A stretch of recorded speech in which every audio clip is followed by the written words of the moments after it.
What is up, viewers? RedNovaYugioh here to discuss the pot spell cards that we have currently in our game. Now, of course, as you all know, Power Greed is probably the best one, top of the chain. Too bad it's banned, but you know what? It stays. It's supposed to be banned because it's just too good.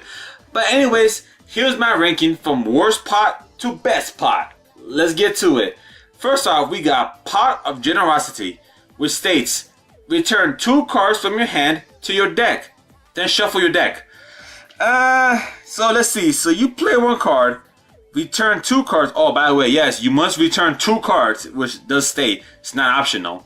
Return 2 cards, and that's it.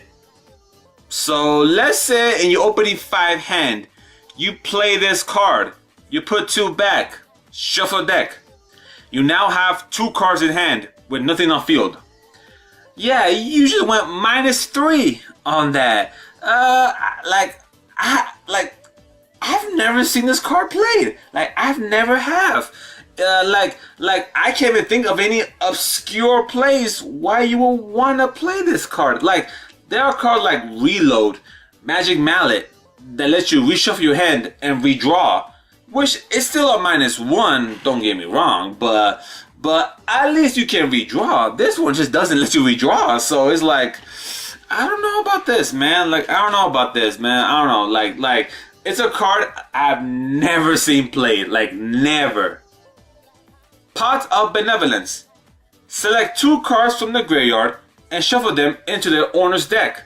After activation, remove this card from play instead of sending it to the graveyard. You can only activate 1 Pot of Benevolence per turn. Now, the whole banish effect, personally, I find that a little random, but I guess it's there. I'm sorry, I can't speak today. So you don't keep reusing the cards over and over and over again, which in that sense, I give it a pass. But this card is very situational.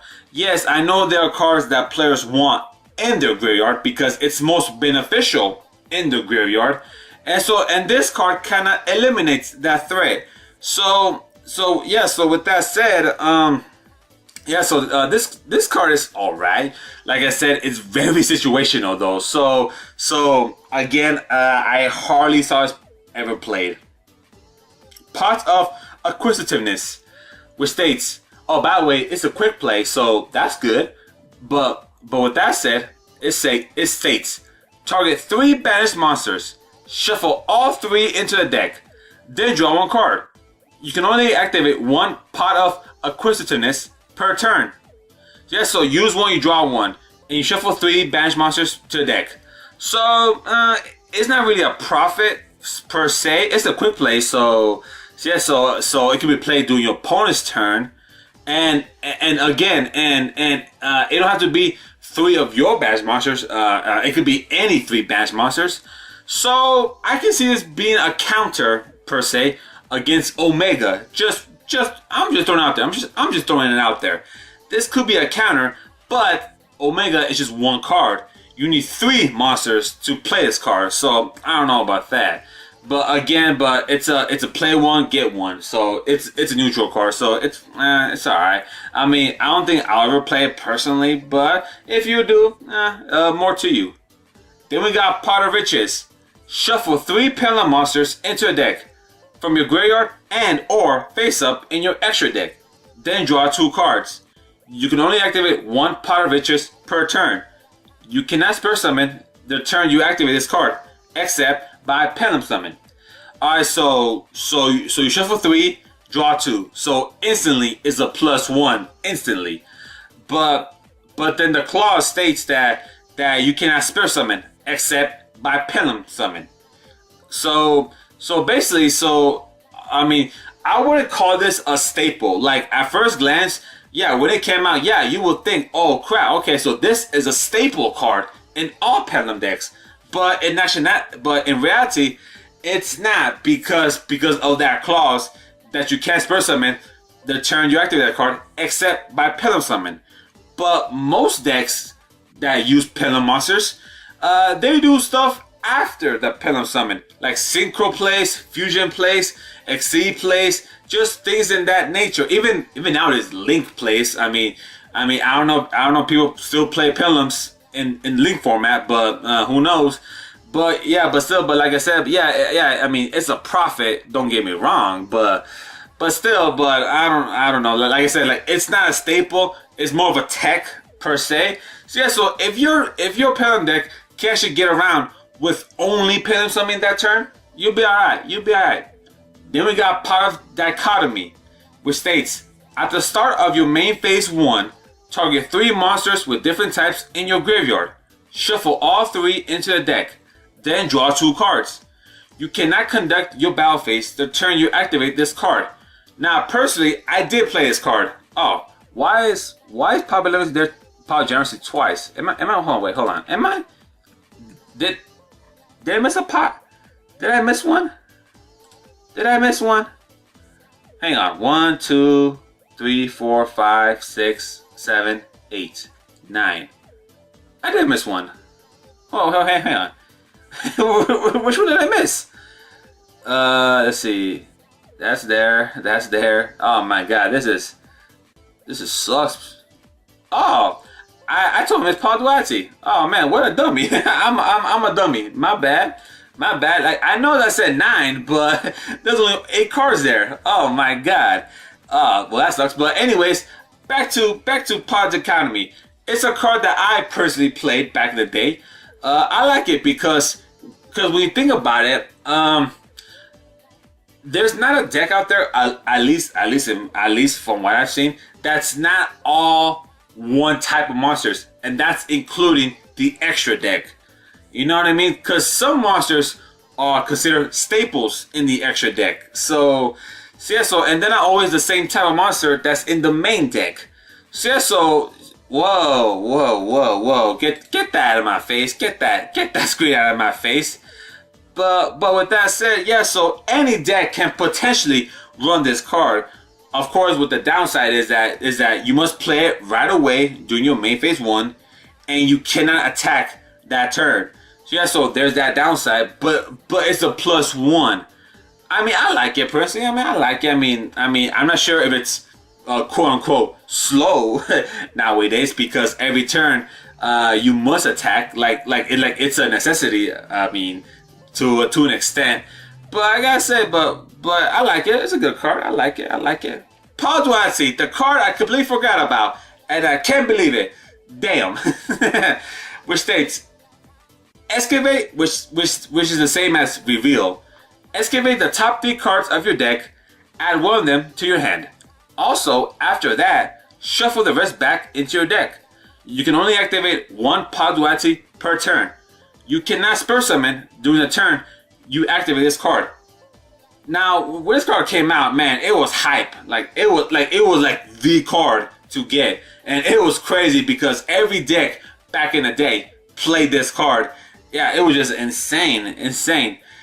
Now, of course, nowadays it's now common, so obviously it's cheap now to get it. But I know high rarities are getting a little bump because of Dracos. So because they're more of a tribute summon deck, and they don't really spur summon a whole lot. But I gotta say, but Pod Wedding, yeah, even to this day can still be played. Yes, not every deck should play it, but it's still a playable card, so I like that. Then we got Power Desires, which states, banish 10 cards from the top of your deck face down. Draw 2 cards. You can only activate 1 Power Desires per turn. Now obviously this card was crazy. I believe it was a $60 card, maybe $80. I don't really remember back then, but because basically, yeah, the cost was to banish your cards face down, the top 10 of your deck per se. But it's an instant draw 2 cards. So yeah, so to a lot of people, this was the closest you'll get to Pot of Greed because yeah, if you have it first turn, you'll most likely do all your searching and then play it. You know, because the problem that I've had personally playing Power Desires was that I'll banish the top 10 cards in my deck face down, draw 2, but then when I verified what I banished, yeah, it's cards that I don't want banished that I want to play, but now I can't play them because they're banished. And like, so yeah, so it's a so I'll play it on and off. I'll play it on and off only because of that risk factor that you come across. Yeah, it's a +1 when you draw 2 cards, but there's that risk factor. I'm sorry, risk factor I should say of what you're banishing because unless you're stacking your deck, you don't know what you're banishing because per se. But at least they're face down, so your opponent can't verify what you banished because they're face down, so that's good.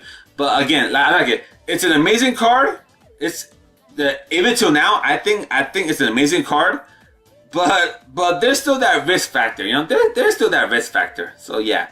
Then we got two ban cards. Wait, hold on, let me show you. Let me update my ban list. So boom, we got 2 ban cards. One of them being Pot of Avarice, which before it got banned, it was actually limited to 1 for like the longest time, I believe. It states, target 5 monsters in your graveyard, shuffle all 5 into the deck, then draw 2 cards. So yeah, so if you play Yu-Gi-Oh nowadays, it's very easy to get 5 monsters in your graveyard. So meeting the condition for this card wasn't really a problem. So you pick 5, put them back in your deck or extra deck, because yes, this card can also recycle your monster from the extra deck as well. Then draw 2 cards. So yeah, so this card got banned because like I said, the condition for it wasn't hard at all to meet, and it's a +1. Yeah, it had to go.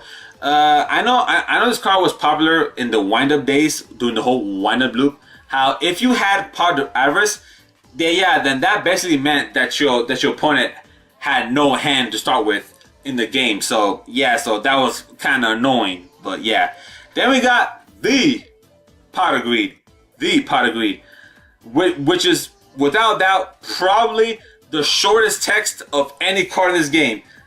States, draw 2 cards. That's it. That's all it does. Just draw 2 cards. And yeah, so it's a +1, no cost, no condition, no restriction, no setbacks, nothing. It's just draw 2 cards and that's it. You're done. Yeah, so obviously if this card came back at 1, yes, it's gonna be an instant staple. Just instant staple, because why the hell would you not play Pot of Greed? But yes, but knowing that, obviously it's banned because you know everybody's gonna play it, you know? Like, why wouldn't you play a card that gives you a +1 for free? Like literally for free, literally.